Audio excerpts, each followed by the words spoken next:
Très vite, on s'est aperçu d'une chose, et c'est quelque chose qu'on étudie en psychologie d'ailleurs assez basique, qu'il y avait une grosse différence entre l'attitude et le comportement. On ne va pas bâtir la stratégie sur des attitudes, donc sur des études clients qui disent moi je voudrais que la voiture soit comme ça.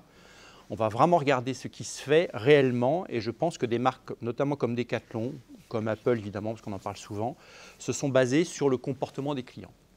Et puis après, on a rencontré des experts, je pense à Gilles Lipovetsky, qui est un grand philosophe de la consommation, et il m'a dit quelque chose, une phrase que je n'oublierai jamais. Il m'a dit, écoutez Mathieu, je le cite, ce que l'on pense n'est pas ce que l'on voit. Du coup, on a axé toute la stratégie Citroën que sur des réalités du client, et la campagne Inspired by You, qui est vraie et qui a été lancée en Chine, c'est-à-dire qui est vraie partout dans le monde. Elle fonctionne pourquoi partout dans le monde?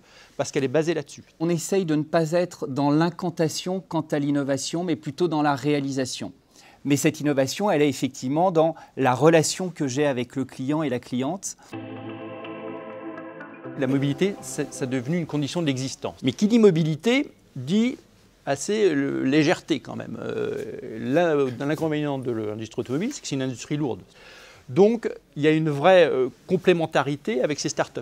On a une application, MyCitroën, que l'on a développée, donc qui fonctionne très bien. Avec cette startup, on a mis tout un programme de gamification où vous gagnez des points, où on vous demande de faire des parcours, où vous avez des choses à chercher, un peu un Pokémon Go, mais version Citroën, qui fait qu'aujourd'hui, les gens se connectent beaucoup plus et qu'il y a un véritable succès sur l'application et qu'on voit que cette mobilité digitale, on la crée extrêmement positivement là-dessus. On a l'application Decathlon Coach qui permet d'accompagner tous ceux qui veulent se remettre ou se mettre au sport. Comment est-ce qu'on vous jouez cette carte de l'innovation ouverte chez Decathlon? Decathlon est une start-up.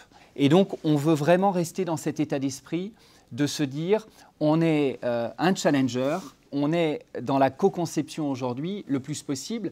La co-conception avec nos sportifs, donc nos clients, et nos sportifs, donc nos collaborateurs.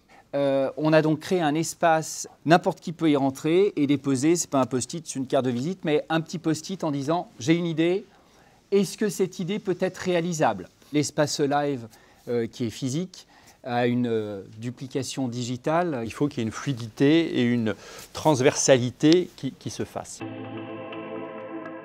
On est dans de l'innovation utile et accessible.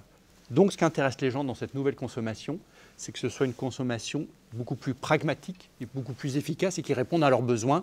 Et c'est là où on rejoint complètement Decathlon là-dessus, en disant ces marques populaires, vraiment au bon sens du terme, proches des gens, mettent à disposition une innovation extrêmement utile, extrêmement pragmatique. Et je pense que c'est absolument l'avenir pour demain.